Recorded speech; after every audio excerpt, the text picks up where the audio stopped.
Hello student, इस video में surface chemistry chapter से हम लोग टाइप्स ऑफ एडजॉर्प्शन मतलब अधिशोषण की प्रकार पर डिस्कस करेंगे। ठीक है ना। अधिशोषण पढ़ा था। अधिशोषण के विषय में हम लोग देखे थे कि वह प्रक्रिया जिसमें किसी ठोस अथवा द्रव के बाहरी सतह पर कोई अन्य पदार्थ आकर एकत्र होता है, उसका सांद्रण बढ़ता है, तो उसको हम अधिशोषण कहते हैं। आज अधिशोषण का प्रकार देखेंगे। अधिशोषण दो तरह का होता है। एक होता है फिजिकल एडजॉर्प्शन, दूसरा होता है केमिकल एडजॉर्प्शन, मतलब भौतिक अधिशोषण और रासायनिक अधिशोषण। तो आज का टॉपिक होगा ये फिजिकल एंड केमिकल एडजॉर्प्शन। ये नंबर 1 है फिजिकल एडजॉर्प्शन। इसको फिजिसोर्प्शन भी कहा जाता है। फिजिसोर्प्शन मतलब भौतिक अधिशोषण। ये भौतिक अधिशोषण क्या है? वैसा अधिशोषण जिसमें अधिशोषक एवं अधिशोषित पदार्थ के बीच कमजोर आकर्षण बल हो। आप यह भी कह सकते हैं कि अधिशोषक अधिशोषित पदार्थ के बीच भान डर वाल फोर्स ऑफ अट्रैक्शन मतलब भान डर वाल आकर्षण बल लगता है, तो उसको हम भौतिक अधिशोषण कहते हैं। चाहे आप सरल रूप में यह भी कह सकते हैं कि जिस अधिशोषण में अधिशोषक एवं अधिशोषित पदार्थ कमजोर आकर्षण बल अथवा भान डर वाल आकर्षण बल से जुड़ा हो, उसको भौतिक अधिशोषण कहते हैं। इसे सिंपल एग्जाम्पल, ये फर्श पर मतलब जमीन की ऊपरी सतह पर ओस के कण का एकत्र होना, या निकेल की सतह पर हाइड्रोजन गैस का एकत्र होना, ये भौतिक अधिशोषण है। ये भौतिक अधिशोषण जो है सो उत्क्रमणीय होता है, परमानेंटली नहीं होता है। ये कुछ समय के बाद मतलब ये फिर अपने आप वापस हो जाते हैं। जैसे ओस के जो कण है, आप सुबह सुबह आप फर्श पर देख सकते हैं, लेकिन सूर्य की रोशनी के आने के बाद वह क्या होता है, क्लीन हो जाता है, गायब हो जाता है। तो ये जो भौतिक अधिशोषण है आपका उत्क्रमणीय होता है। और दूसरी चीज है, यह निम्न ताप पर होता है, उच्च दाब होना चाहिए, और भौतिक अधिशोषण की मोलर इंथैल्पी का मान भी निम्न होता है।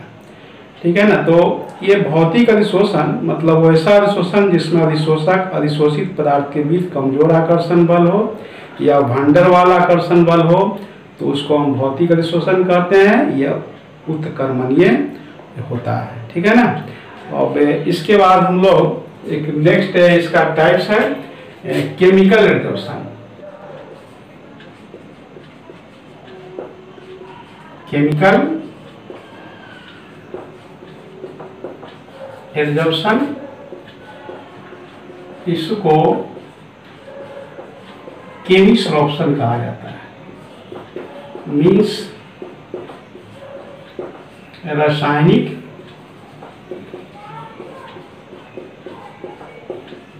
अधिशोषण। रासायनिक अधिशोषण मतलब वैसा अधिशोषण जिसमें अधिशोषक एवं अधिशोषित पदार्थ के बीच रासायनिक बंधन हो, केमिकल बॉन्डिंग हो, तो उसको हम केमिकल एडजॉर्प्शन केमिसोर्प्शन के नाम से जानते हैं। जैसे निकेल की उपस्थिति में इथिलीन और हाइड्रोजन गैस का आपस में मिलकर इथेन का बनाना, एक केमिसोर्प्शन है। इथिलीन और हाइड्रोजन मॉलिक्यूल्स के बीच रिएक्शन होते हैं तो इथेन बनता है। और ये जो केमिसोर्प्शन होता है अनुत्क्रमणीय होता है, परमानेंटली है। दूसरी चीज है, ये उच्च ताप पर होता है और निम्न दाब पर होता है, और इसके मोलर इंथैल्पी का मान भी काफी ऊंचा होता है। तो हमारे कहने का मतलब जिस अधिशोषण में अधिशोषक अधिशोषित पदार्थ जो है केमिकल बॉन्डिंग द्वारा आपस में कंबाइंड रहते हैं, जुड़े हुए रहते हैं, उसी को हम केमिसरॉप्शन कहेंगे। ठीक है ना, मतलब अधिशोषक अधिशोषित रासायनिक बंधन द्वारा जुड़े तो केमिसरॉप्शन कहेंगे, और कमजोर आकर्षण बल द्वारा जुड़े तो फिजिसरॉप्शन कहेंगे। मतलब अधिशोषक अधिशोषित के बीच कमजोर आकर्षण बल हो तो भौतिक अधिशोषण, और अधिशोषक अधिशोषित पदार्थ आपस में रासायनिक बंधन द्वारा जुड़े तो उसको हम केमिसरॉप्शन कहेंगे। तो ये दो टाइप्स हुए, फिजिसरॉप्शन, केमिसरॉप्शन। इसके बाद हम इस दोनों में अंतर देखेंगे। ठीक है ना, ये अंतर, ये एक तरफ आप लिखेंगे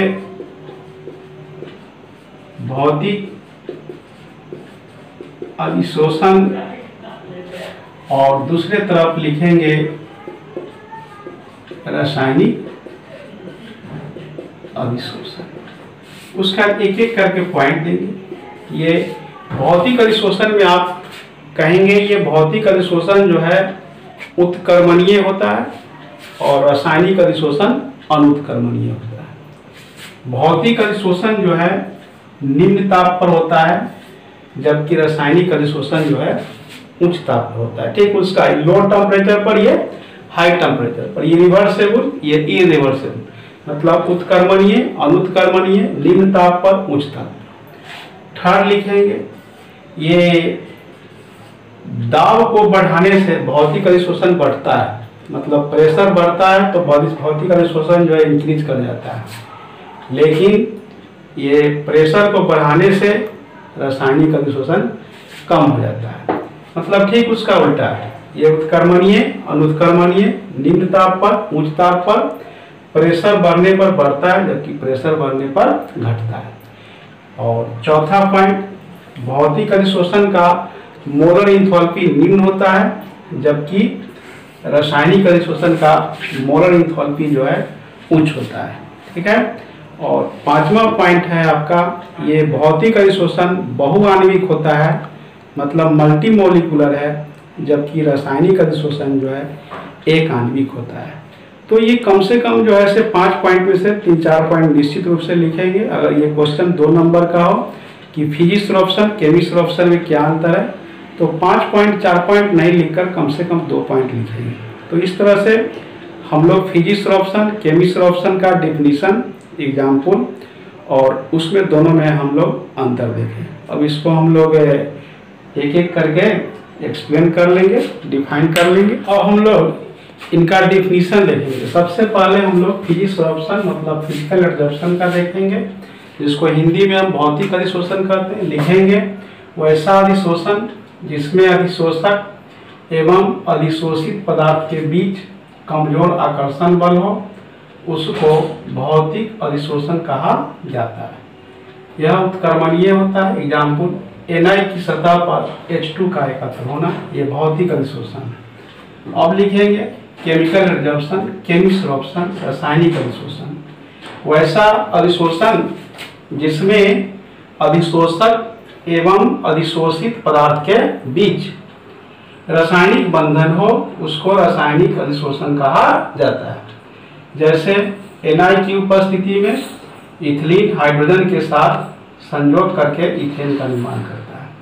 अब हम लोग भौतिक अधिशोषण रासायनिक अधिशोषण में अंतर लिखेंगे।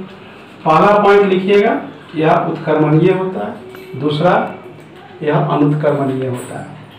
दूसरा, यह निम्न ताप पर होता है, और यह मतलब रासायनिक अधिशोषण उच्च ताप पर होता है। इसका कम मोलर इंथैल्पी निम्न होता है, मतलब भौतिक अधिशोषण का मोलर इंथैल्पी का मान लो होता है, जबकि रासायनिक अधिशोषण का मोलर इंथैल्पी का मान उच्च होता है। भौतिक अधिशोषण बहुआण्विक होता है, मल्टीमोलिकुलर होता है, जबकि रासायनिक अधिशोषण एक आणविक होता है। भौतिक अधिशोषण दाब बढ़ाने से बढ़ता है, जबकि रासायनिक अधिशोषण दाब बढ़ाने से घटता है। भौतिक अधिशोषण में अधिशोषक अधिशोषित पदार्थ के बीच कमजोर आकर्षण बल होता है, जबकि रासायनिक अधिशोषण में अधिशोषक अधिशोषित पदार्थ के बीच रासायनिक बंधन होता है। तो इस तरह से इसमें हम लोग फिजिसरॉप्शन, केमिसरॉप्शन, डिफरेंस बिटवीन फिजिसरॉप्शन और केमिसरॉप्शन का अध्ययन किया। इस वीडियो में इतना ही। नेक्स्ट वीडियो में हम इसको कंटिन्यू करेंगे।